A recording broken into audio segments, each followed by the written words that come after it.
Steamed vegetables on nutrition, pliability, hydration, mobility, meditation. His fascination with going the other direction, with Benjamin buttoning himself to look younger, right? Tom Brady. So why, oh why, would you tweet out a picture ahead of this weekend's game against the Saints as old man versus old man? What? Either lean in or lean out. Either you're all in on being young or you're all in on being like, look how old I am. Because I have spent far too much time, money, blood, sweat, and tears on TV 12 to have to pull it all now and invest it in something else. Like my guy Brandon's. Yes, House of Athlete. I'm not doing it. Either you're young or you're old. You got to pick one because this is very confusing to me, Nick. Very confusing. You got the TV 12 book, Jenna, that was excellent. Listen, that was a Photoshop.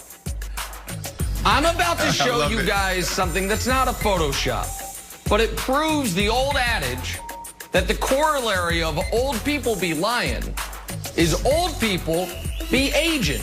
Because what you're about to see is two identical 43-year-old men. The oldest men ever to throw a touchdown pass in the playoffs. What a 43-year-old looks like right now, and what a 43-year-old looked like 50 years ago. Show me the image, please. One of these guys looks like a model. The other of these guys looks like there is something wrong with him. They're the same age. That's what 43 years old looked like 70 years ago. And by the way, I'm not just cherry picking someone from off the street. That man was a pro athlete. Pro athlete 50 years ago looked like some of them. You saw him today, you'd be like, oh boy, the quarantine's got him down. Brady, meanwhile, looks better than ever. So you know what this means? This is, the next time someone's like, you know what? Back in my day, the sport was better. No, it wasn't. You know how I know? Because this guy was playing in your day, and this guy is playing in my day. Back in my day, they played defense, and it was bad, and there was more Yeah, well, I don't know what they did. They probably had to play defense because by the time they got down the court, everyone was exhausted because they hadn't worked out in 6 months in the offseason. Zip it. Guess when the best athletes are? Right now. Guess who the best athletes are? The ones playing right now. Because George Blanda looks like your retired uncle in Boca, and he was dominating the NFL 50 years ago. Just a note. My friend, keep it up. It's actually really good.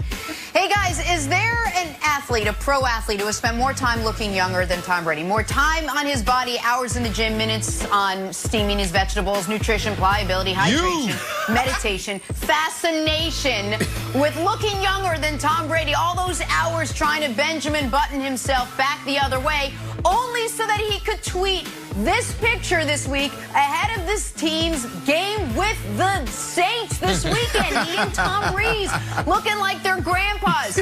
I spent way too much time, energy, blood, sweat, tears, and money in TB12 only to look like this, Tom. Pick a side, lean in or lean out. You can't have it both ways. Or I will pull everything from TB12 and pour it into House of Athlete. You decide, buddy. Oh, yeah. Pick one. You decide. Should definitely do that. Tom Brady. Old or young?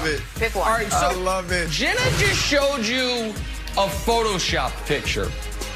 The picture I'm about to show you, hand to God, is not Photoshopped, and it is two people the exact same age. Show me the picture, please. Because Tom Brady broke a record. Oldest player to throw a pass in the playoffs.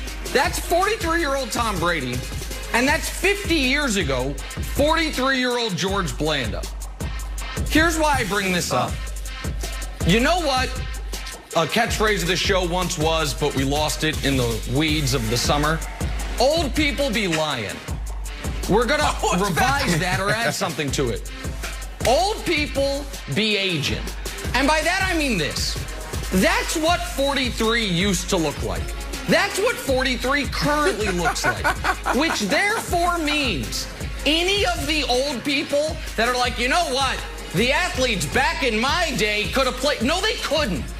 The athletes back in your day looked like old chain smokers. The athletes now look like supermodels. So zip it with your, you know what? This sport was better 25 years ago. No, it wasn't. And you know what evidence I have? Well, they used to smoke photograph. cigarettes in the locker room. That's all I need. Yeah, exactly right. Lynn Dawson smoking on the sideline. Enough. So guess when the best athletes are? Right now. Guess who the best athletes ever are? Thank you. The ones playing right now. And you know what evidence I have? This picture of two 43-year-old men. I love it. I can get behind Thank you. I'm done. That's the picture to tweet. Loss, but Browns are going to get clapped next week, so it's all good. And with that, we start playing a little drawing a blank with rookie receiver Chase Claypool calling out a Browns team he just lost to. So, Brandon, Chase Claypool saying, quote, the Browns are going to get clapped next week against the Chiefs is blank.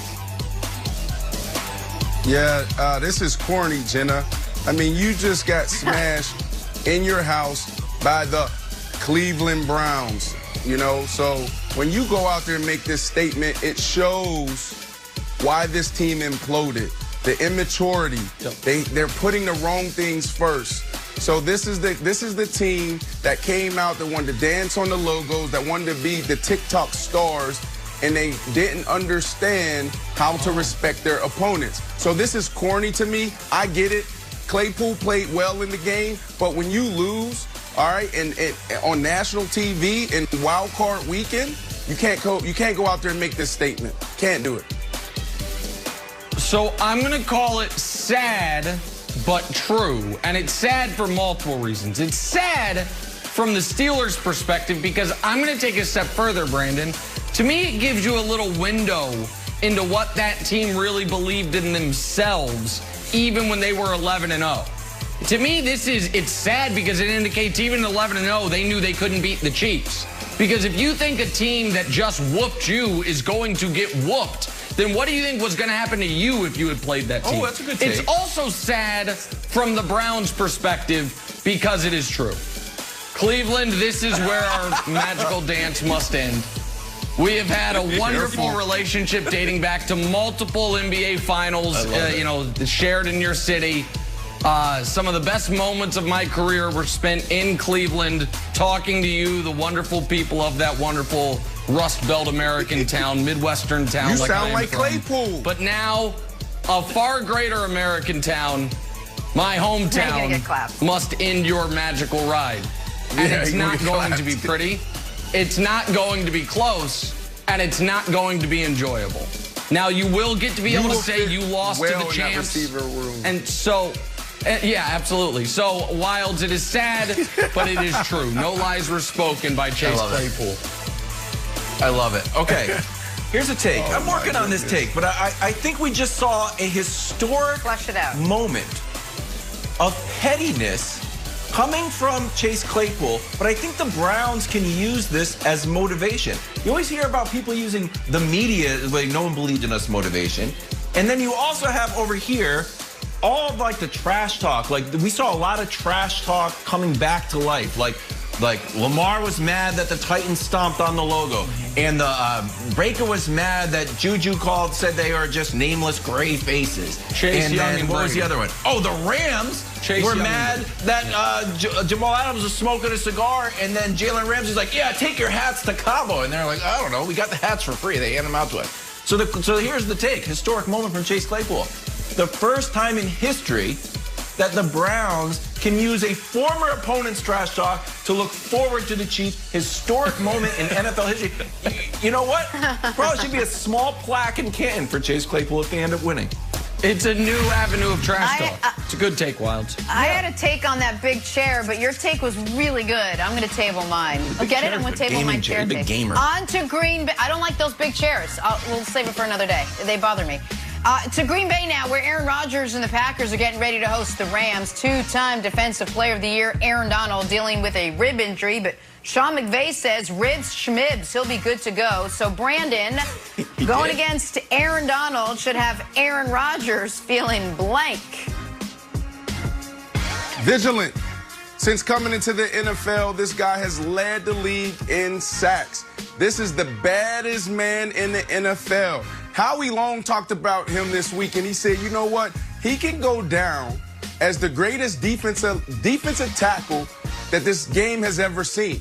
I will challenge Howie Long to not even to be the best defensive lineman, but the greatest defensive player this game has ever seen. If he keeps this up, for another 6 to 10 years, it is a wrap. This is the baddest boy that we have seen in a very, very long time.